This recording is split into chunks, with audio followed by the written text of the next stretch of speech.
Well, welcome back to the True Roots podcast, where men find their true identity in Christ through surrender and obedience. And we are excited to be back here today. I'm here with Dan Cox again. Round 4. Round 4. And we did push record on the video this week. Can you believe it? I'm pretty excited about that. So we will be, I see the red light on, so It's the we're little things in good to life. go. Yep. Yeah. So this week we have mic stands.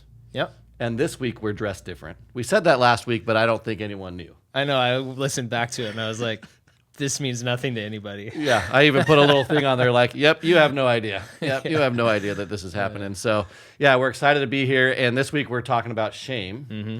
And when we were discussing that, I thought this week would be a good time to really get into my story a little bit of what I went through, what I caused in a lot of ways. And then as I was praying about it and thinking about it, I want to share the backstory and those things that happened, but I really want to actually highlight more so, like, how did I actually get out of shame? Yeah.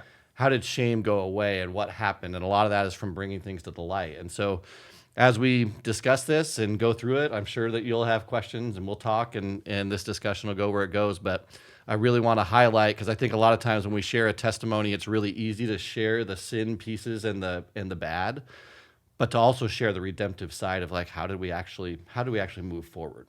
That's so interesting that you think that that's the easy thing for people to share. Why do you think that? I just think it's the thing that we highlight on. I think it's really easy for us as, and maybe I'm wrong here, I don't know, but I think it's simpler to highlight the things that we've done versus the ways that we've grown and gotten out. And maybe that's just my mindset of what I've had to learn to overcome in terms of just how I view myself and how I view things. But I think a lot of times we highlight that portion in a testimony. And then the part of God and the part that we've come out of is like 10 minutes versus the part where we've been in sin is like 45 minutes. Yeah. And so we don't highlight the redemptive story as much as we highlight the pain.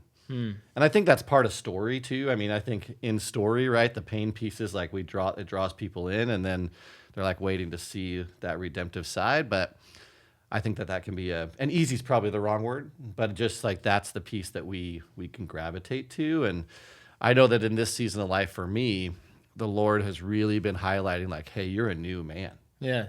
Like, stop going back there. Yeah. And so even to share it today is kind of funny to me, because what he's been working on me in is to step into the new even more so. Yeah. And to really let go of that piece. And my story is always going to be shared. I think that's what the Lord does when he redeems stories, is he wants to use them to redeem another story. Mm-hmm. And so I'm going to be sharing it, but to share it in the light of where I am now and in the light of where he has brought me and what he has done, rather than the, like, oh man, I can't believe I did these things. Yeah.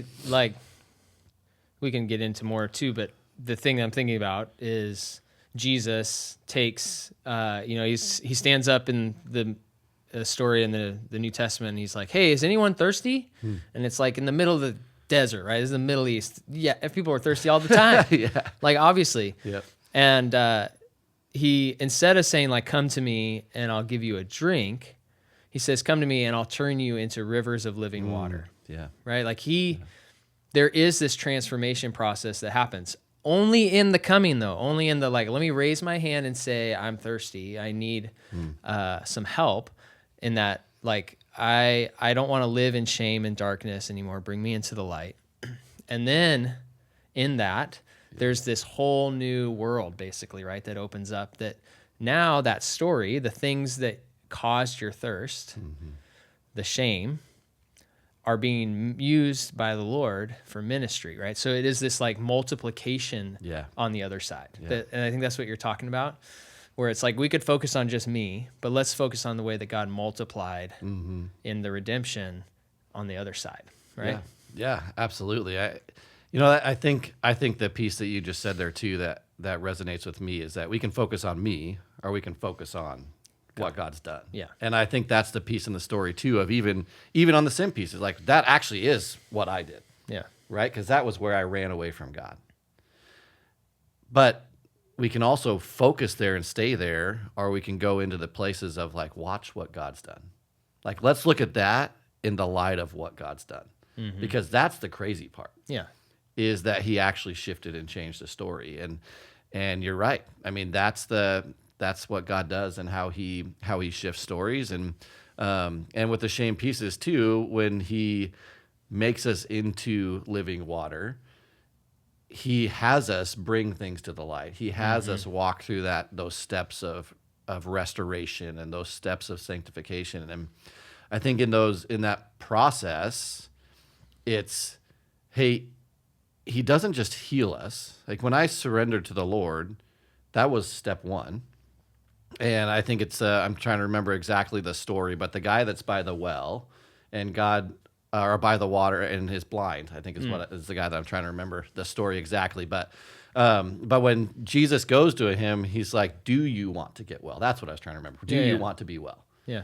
And I think that's a critical question of what he's asking, because when he heals him, he says, now go and sin no more. Yeah.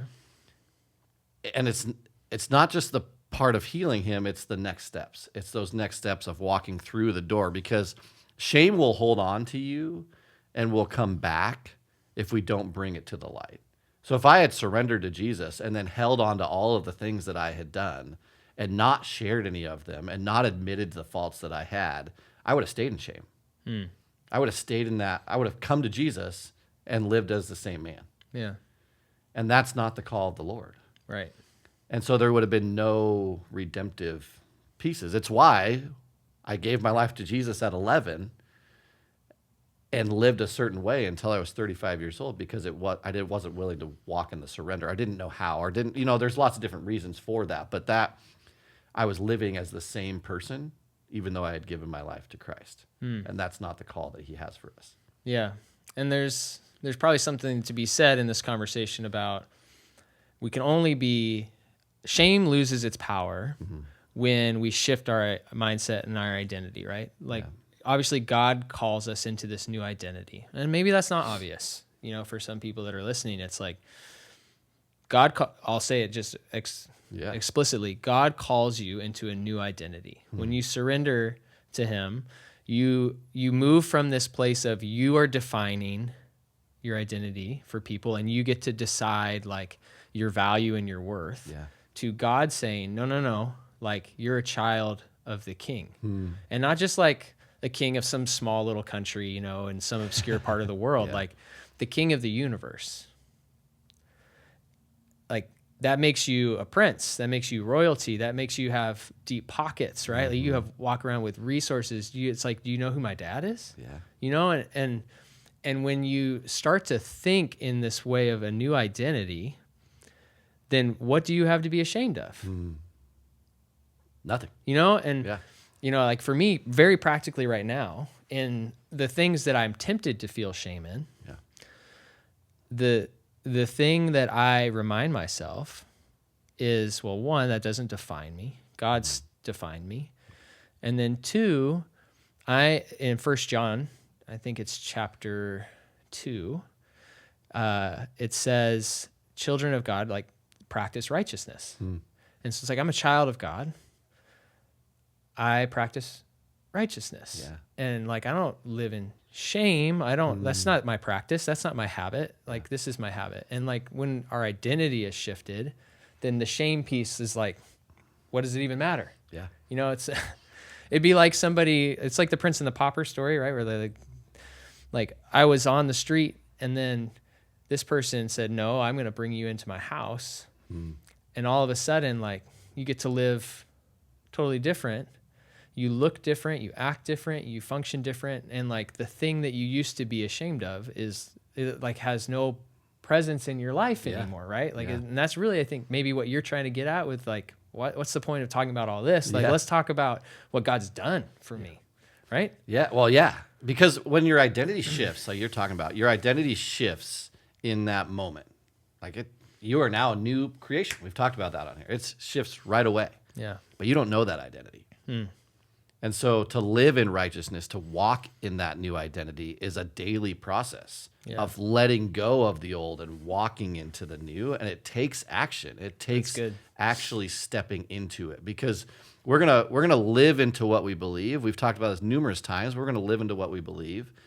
And in that shift, You've accepted a new identity. You've accepted Christ. You are new. And that's true. But I don't think we believe we're new a lot of times. And we won't really until we start to walk in it. Yeah. And so to be able to become new is to take on that identity and then to spend time with him each day to become that identity. Yeah. And that's walking in righteousness. That's walking in releasing the shame because, yeah, if I have this new identity, so all of the things that I've done, and we'll get into this here shortly, but like all of the things that I did in my life, I still needed to take ownership of. But also, all of those things that I did in my life are not, the shame is gone.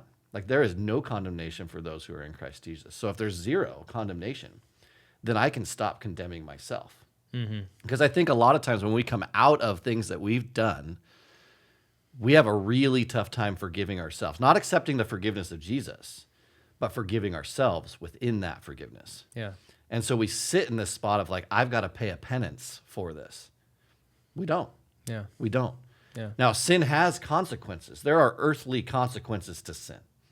You do something, there is a consequence. Yeah.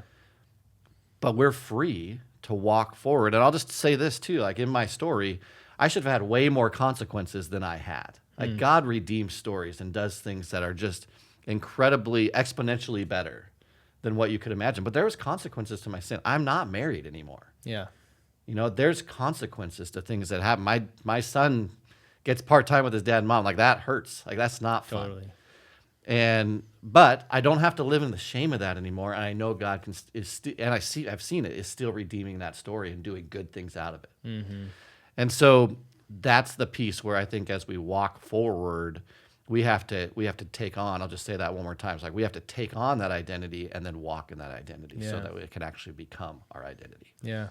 Well, let's get into your story because I think this is episode 4. You've a couple times mentioned your story, and there's, I'm sure, people listening that don't know what that means when you say that. And so it'd be helpful context, one, for people listening to understand and know your story a little bit.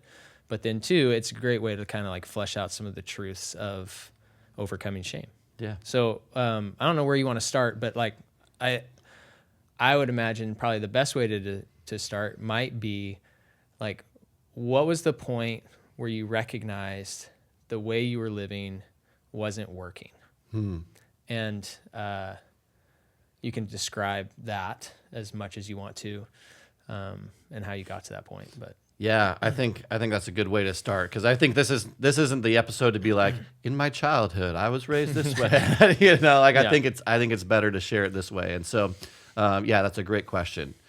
Well, I remember specifically, actually, for me, it was February. I always say February 4th. The picture was taken on February 1st. I've said February 5th. We're going to go with February 1st. We're going to February 1st of 2022. I just saw that the other day. I was laughing. But I remember having my mom take a picture.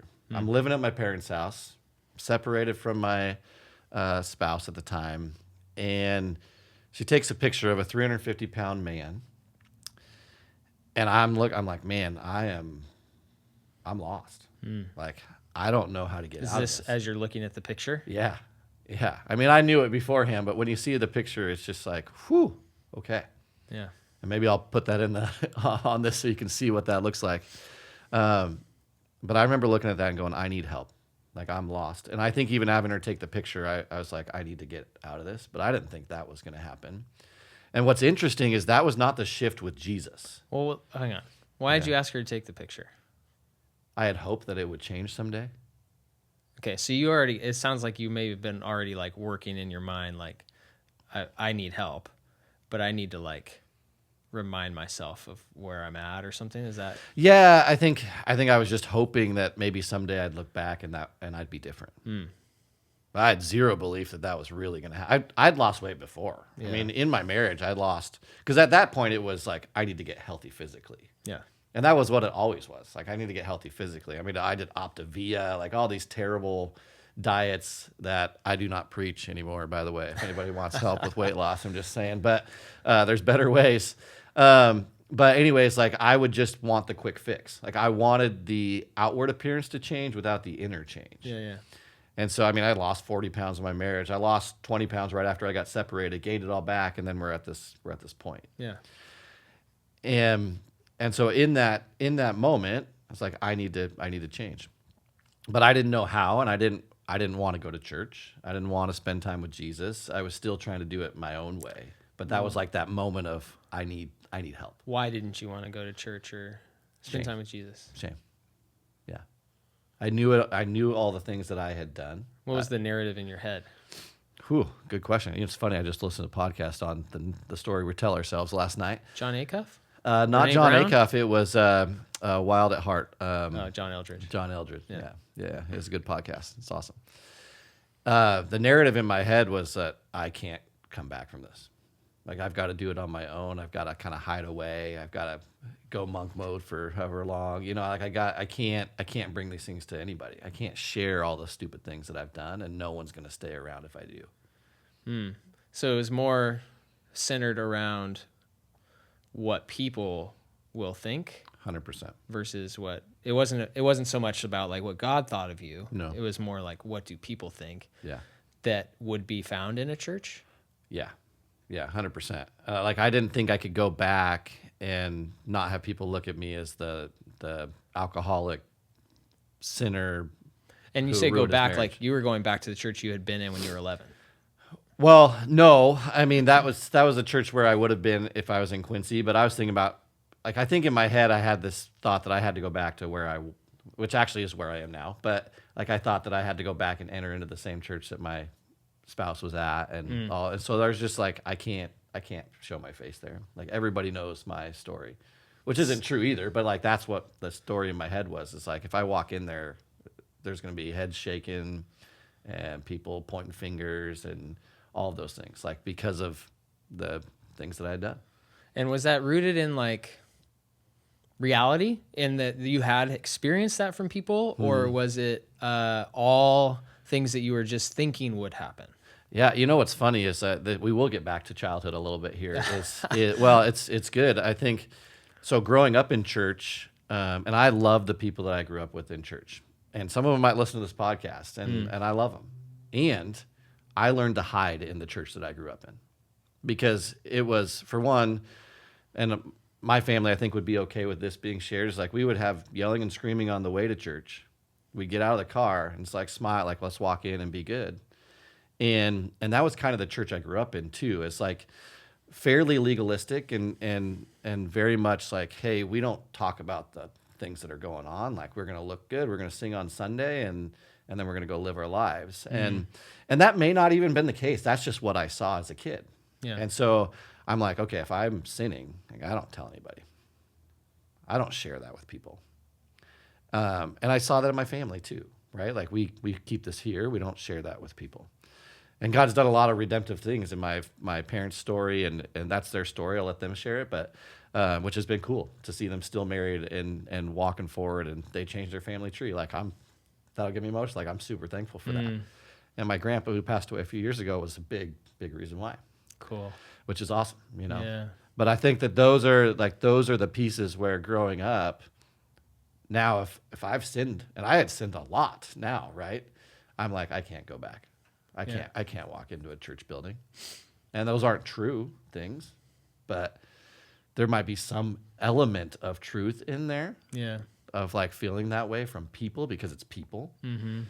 But that's not Jesus, and that's not church Totally. truthfully. Yeah. So where did you feel like you belonged then? Because like shame makes you feel excluded or like you don't belong, right? So where was it that you didn't feel shame at that season of your life? Was there a place? Not really anymore. Yeah, not really. I don't think that I had a place at that point. I felt pretty alone. Yeah, it's pretty isolating. Yeah, shame. very isolating. And I had a good group of buddies, but like out of respect for that, like I don't want to get too much into that story, but I had to shift where I was and leave that group, and not because of them, but because of what I needed to do to change. Yeah. And so it was hard when I made that shift. This was actually after this. This is in August, so it was a little while after this. But I had to make a shift from that to get better myself with the Lord, and that was really hard because I care about those guys, and and all of that. And it wasn't their fault. I needed to change and Yeah. I needed to shift some things. But when I did that, I felt pretty alone for a little while. Yeah. Because that was prior to going to the Word Retreat, prior to coming back to the Lord. But I think what God is really good at is he will get us to the place that we need to be to get us to where we need to go. And he did that with me because I think, and he still does this with me where he's like, hey, me, like you need me. Yeah. There's moments where I'm like, man, I want to reach out to this person. They're not available. I want to reach out. Like weird that I can't get a hold of all the people that I want to talk to. And God's like, come to me. Yeah. Come to Hello. me. Yeah. Like I'm here, like do this. And so Yeah. he's taught me to have those habits. And there's still times where I'm like, man, I want to talk to that person. Yeah. And so he removed a lot of those things so that I had to go to him, which is really cool. And so like kind of getting back into the story a little bit is from that moment on. So backtracking maybe a month or two prior to that is I had heard the Lord, didn't really know what was going on, but I had come back drunk to my house and I'm getting into bed and God goes very clearly, I'm going to restore you to restore others. And I'm like, Were you like, did it feel like a audible voice, or was it just this thought in your head that you like, that didn't come from me, or what was it? yeah. So for me, it's more thoughts in my head usually is how I hear the Lord. And then discerning that, you know, but, and as I've gotten to know him more and I have the mind of Christ, like learning what that means and all of those things, but that's usually how he speaks to me. So in this, it was like, it was overwhelming emotion. And I just knew it wasn't me. Yeah. And that's not a thought I would have had at that time. Right. So when that happened, I just bawled. I'm like, God, there's no way. There is zero way that you can do that. Yeah. And I just cried. And I had forgotten about it. I didn't remember that in February when I got this picture taken. But that's why I say, like, I thought that I had to get out the way that I needed to get out. But God was already moving. He was already working. And so what happened is I reached out to a guy on Twitter. What's that? Yeah, some X. Yeah, is that what it's called? I'm going to call it Twitter the rest of my life. Still Twitter. Yeah, it's still Sorry, Twitter. Elon. Yeah, it is. But I had reached out to a guy named Tyler Tote, who's just an incredible man, and he had gone through a similar thing, and he had made a post about when he had gone through his divorce and that he was remarried, and so like that resonated with me right away. But he knew Jesus too. And knew him well. Like it wasn't just I'm a Christian. Like he knew Jesus, and so I reached out to him and asked him about coaching and got into a men's group with I think there's 8 other men in this men's group, and I remember having to write a 1-year letter to myself, and I couldn't even read it. Like I'm on there, you know me, I cry quite a bit still. No, well I know it's crazy. It's just who I am. But in that I couldn't even. I don't think they heard a word that I said when I read that letter. Yeah. But it was this beginning stages of just like God was stirring things up. And the thing that he kept bringing me back to, even as like, I'm starting to think about it now, is that I can't do this. I can't do this. And so if I can't do God this. was bringing you to that point. Yeah. Like you can't, like, here's all the stuff. You can't do it, which is great. Like, I'm glad he did, but it was hard. It was hard. I think people are going to hear that though and be like, that doesn't sound like God. Yeah. Make you feel like you can't do things. But, you know, in a way it's not, right? Like God is totally for you. 100%. But, and there are all of these promises in scripture that are like, you are more than a conqueror and all that, but it's not in your own power. 100%. Right. And I think that that's like the most gracious thing that he can do is be like, hey, look, like Jesus says, come like take my yoke upon you. My burden's easy, my yoke is light, whatever, how maybe butchered that. But, you know, it's like the idea is you're synced up together. Yeah. And he's the one like driving you forward and you just have to walk. Yeah. Right. And, but you do have a part to play, but he's the one determining or directing your steps. 100%. Right? So 100%. anyways, thought it was because I do think that's a lie we hear a lot, right? Like you have to do it. Mm-hmm. And it is true. God's like, no, you don't. Yeah. Which is like, how do you, what? Like, why? You know? Yeah. Because how do you even unpack that? And it's hard because, and I know that we keep going back to the story in kind of a way, but like that, it's great. I kind of like how this is going. And the thing that we think is we have to go earn stuff. But there is a requirement. Like, he does ask us to do things. It's just that we aren't the way that we're going to do things. Like, we aren't, our own effort is not what's going to get it done. And that's the piece that we have to keep in alignment, because I've been obedient to the Lord. And when I post online, people are like, no, you did it. I'm like, no, I didn't. Yeah. No, I didn't. And people get ticked when I say that, because they're like, no, you did the work. And I'm like, you're right, I did the work. But it wasn't me, and it wasn't my own strength. And that's the piece that I think we have to really drive home, is that the only way that this happened is from Jesus. The only way my story is different is from Jesus. The only thing that I did was say yes and do what he asks. Over and over. Original, and then over and over. And yeah, over like again. we talked about last week, is once you're obedient once, you'll be obedient again. I mean, this week, like, I won't get into the stories, but like this week, he's asking me to be obedient to things that are harder than the other things have been, even though they may seem simpler. Like, it's just a different level of depth that the Lord's going to call us into, of surrender all the time. Yeah. And we have to walk in that, and we have to step into that, and we have to do that. And there's still stories in my head that I'm telling myself that he's like, stop telling yourself, like, reshape that story. And I don't have to reshape it. He'll reshape it. He'll help me. He'll show me the differences. And so I think that's where it's tricky in this line of walking with the Lord, because there are things that we need to do. Yeah. And we can't ignore that. We can't say, oh, I follow Jesus, I'm going to not be anxious, like you talked about, I think, in episode 1. Okay, but I didn't do any, like, I'm not actually walking in the things that he's asked me to walk. Why do I still feel anxious? Because I'm not doing the things that the Lord is asking me to do. Yeah.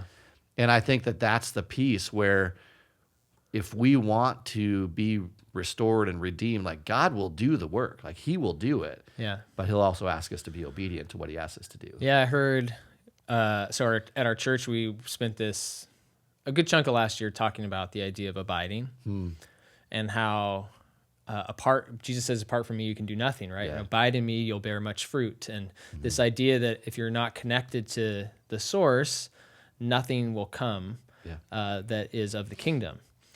And we were talking about this last week, actually, and the idea that, like, that often gets taken too far, where people just stop doing things because they're like, well, it's just a natural overflow from the Lord. And it's like, well, no, Jesus has called us to do many things. And the analogy, or the thought that was really, I thought, perfect for this idea of the tension of the source is God, and apart from me, you can do nothing. And we are an active participant, is to abide with the Lord. Like, if Jesus is moving, if God is moving and going places, to people, to location, like, and you're not going with him, you're no longer abiding. That's good. Yeah. Like, you have to go with him. And it is that, like, my yoke is easy, but the yoke is put on in the work. Yeah. When the oxen are plowing the field, they're not wearing it when they're just hanging out and eating grass or sleeping. They're wearing it when they're working. And so Jesus is moving. He saved you for a purpose. And if you don't go with him, if you're not doing the things that he's asking, then you're not abiding. Yeah. And it's like, so there is this, like, yes, just be with me, but be with me as we go, which means you have to do the things I'm asking. Yeah. So there's, like, both. Oh, and, yeah. You know? Yeah. Well, and I'm a pretty big thinker. Yeah. And so discernment is one of the things that the Lord speaks into me at times and gives me, but I can lean on that side. Yeah. Where it's like, I'm discerning. And Right. God's like, hey, keep moving. Like, I'll give you the discernment as you move. And I'm like, ah, crap. All right. I better start moving again. Gotta get quicker. I gotta get going. I mean, that's in my life right now. Like, I'll share this a little bit, is that in this last week, like, the Lord, I have things that I have to pay back. I mean, part of the consequences of my story with drinking all the time I have a lot of debt to pay back. Yeah. And I'm working in a business. Like, I'm doing things and coaching people, and that is happening. But the Lord's like, hey, it's not the timing. Like, you need to go substitute teach. Go do this. Go get something to pay these. I'm like, but I thought you told me to do the business. It's like, I did. but you need to do this. Yeah. And I did not want to abide in that. Like, I didn't want to walk into that because it's not my favorite thing to do. But I also know that there's good even more so than just me paying things back that's going to come from that. Yeah. And he's going to teach me through that. So, which is interesting to share on a podcast that's going into my business. But it's like, those are realities of life, of where you have to walk. And sometimes he's going to ask you to do things that, and again, like, is this a terribly hard, difficult? No. But for me, it was like, I didn't really want to do it. Yeah. And so, but we got to step into what he asked us to do, and there's good in that. Yeah. So, yeah. Let's go back to your story and the shame piece again. So you're at the point where it's like, people, I can't show my face. Yeah. People will be pointing fingers, all these things. Yeah. And then how did you get out of that narrative? Like, and we've said now repeatedly, God did it. Yeah. But like, what was it? When you point to your story, what were the things that happened that broke that? Yeah, I think there was a few different steps within that. I think the men's group, for one, getting into that men's group and seeing men not walk away from me as I started to share bits and pieces. And I didn't share a lot in that men's group. I say it a lot in my story where I showed up every week. I didn't really do the homework. Yeah. I was like, but I was there. I think that's just where I was at that point. But to see them not walk away and to just enter in with me and to help me was a big piece of that. It takes the things in your shame closet, right? That feel like giant monsters. Mm-hmm. Like, this has been my experience in shame. Is like when the closet gets open and light shines in and people see it, the monster, it turns out it wasn't this giant monster. It's like maybe, I don't know, like a dog size monster. Yeah. And then the second time you open the closet and show someone, it's like, oh, that's actually like maybe a chipmunk. And then you open it again and it's like, was it even there anymore? It's just like gets smaller and smaller and smaller. Oh, that's is so good, that analogy. Because now, like, if we fast forward 2 years from the point of coming back to the Lord, I've shared things that if I had looked at back in February of 2022, I'd been like, that's never being shared in my life. Yeah. And now I've shared everything. Yeah. Like, there's people that know all of it. Yeah. I was like, I didn't think that was possible. Mm-hmm.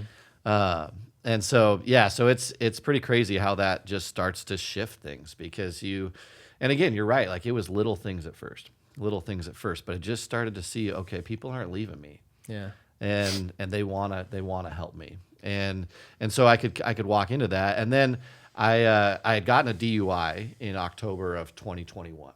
And so I had to go to counseling for that and do UAs and stop drinking. And so in that process, my mind started to clear as well, because I had been drinking really heavily throughout this process. And even still in February, like when I wanted to make those changes, like I hadn't fully changed yet. Yeah.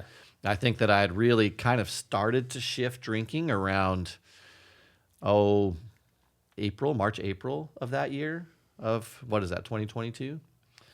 And so I'd started to shift it a little bit, but I hadn't stopped completely. And so having to do that in this process just started to clear the mind. And then being able to talk to someone about the different things that is going on, because she was great. And it wasn't just like a check-in. Like, she would help me and we kind of walk through some of the different things. And so it just started to bring to light that I could start to walk forward. Yeah, and totally. I could start to go forward. And I started watching church in that time. So around, I think it was maybe in June or July, I started to watch church online. I'd watch my brother's church. And because of COVID, or because you still didn't want to go? No, still didn't want to go. Yeah, okay. Yeah, it was not COVID. It was not COVID. I did not want to go. And I guess so, this is after COVID, so that was a dumb question. Well, yeah, I guess it is, isn't it? Yeah. Yeah, but I don't remember. None of us remember anymore. It just was so It was long. all COVID. Yeah, it's like all COVID.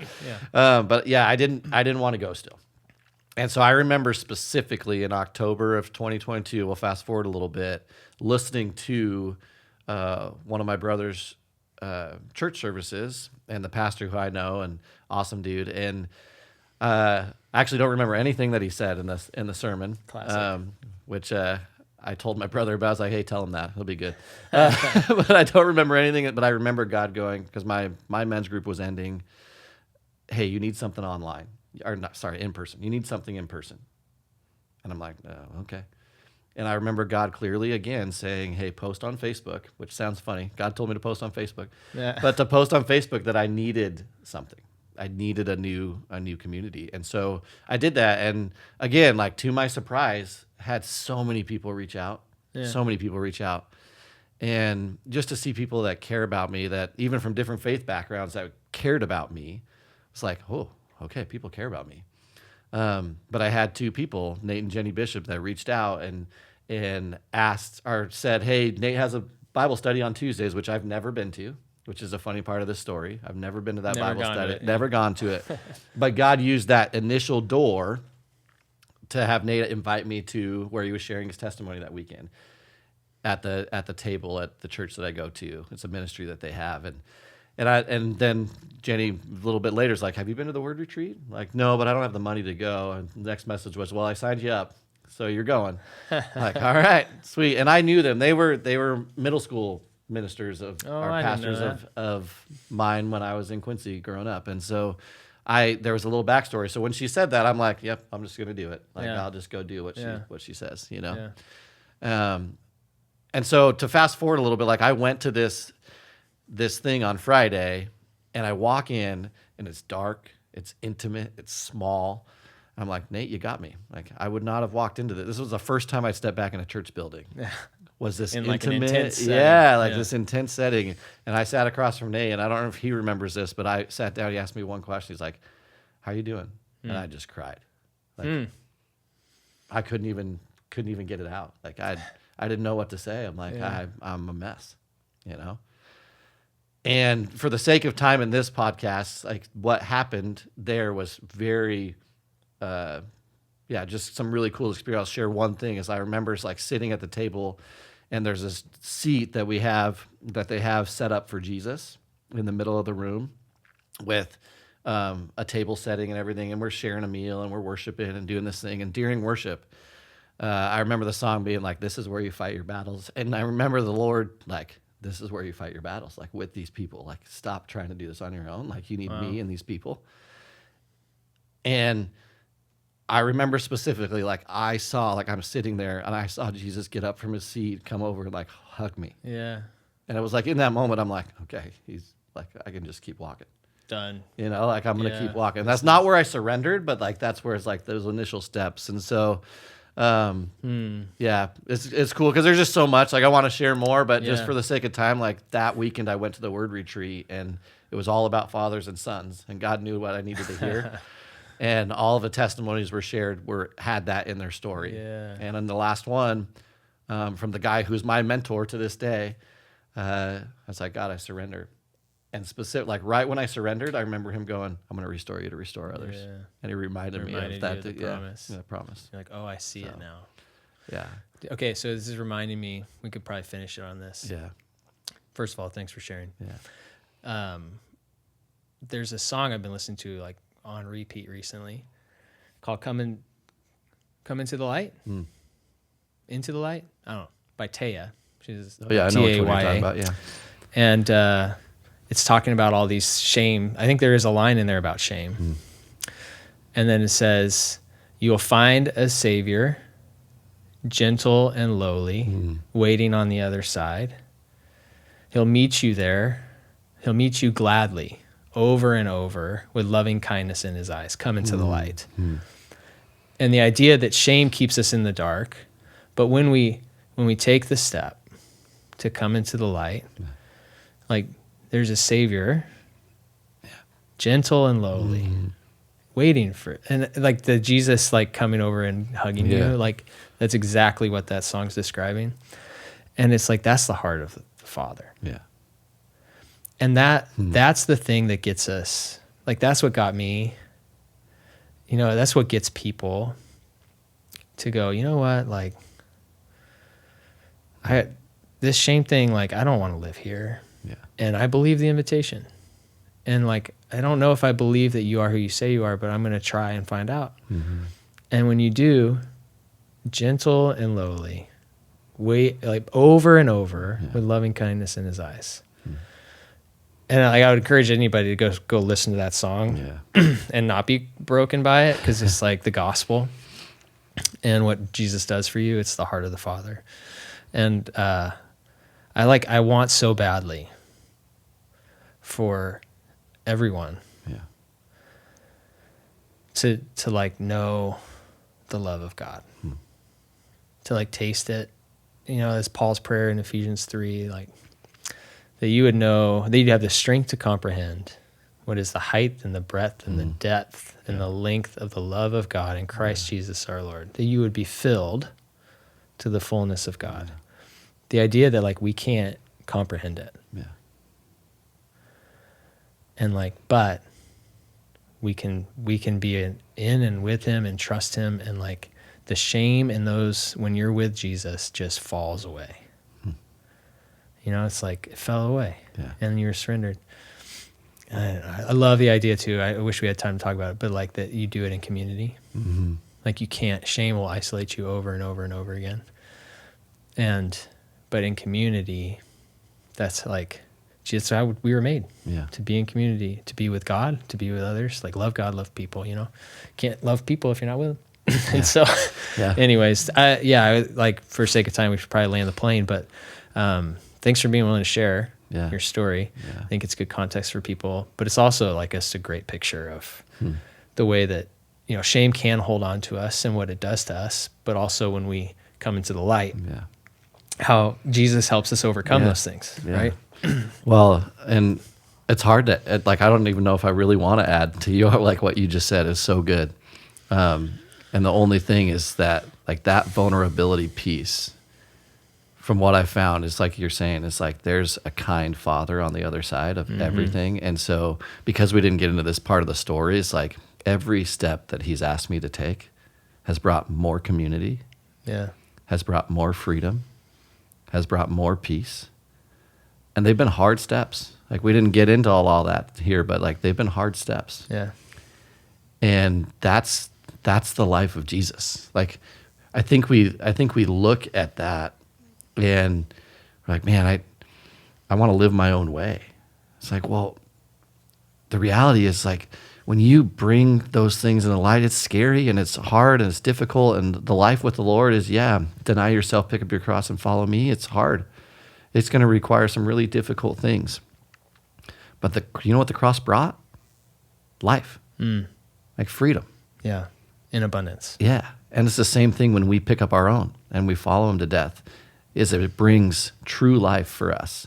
Yeah. Because we're living his life for us and not our own. Yeah. And I have more community in more depth than I've ever had in my life when I've shared the deepest, darkest, the things you thought would push everyone away. Have just brought people closer. Yeah. That's crazy. Mic drop. That's crazy. So, all right. Well, I don't know how to get into the community and all those things from there, but we're going to talk about them. So, that's a perfect transition. Isn't a great transition? Like, Look at you that. need community. Yeah, you need community. You don't have one. We got you. I know. We do. It's good. It's true. Your first one was online, right? It was. I mean, I just want to keep going the conversation. Yeah, Let's talk for another hour and a half. But we do have the True Roots community, and super excited about it with the belief matrix in there, how to dispel lies, replace them with truth, which is a big part of this process. So there's a link in the bio on YouTube, and then there's a link below on the Apple Podcast as well. So thanks for coming. Thanks for listening. And we're excited to come back next week and talk a little bit more and maybe even hear a little bit of Dan's story. Whoa. Yeah, we'll see what happens. Have a great week. Have a great week.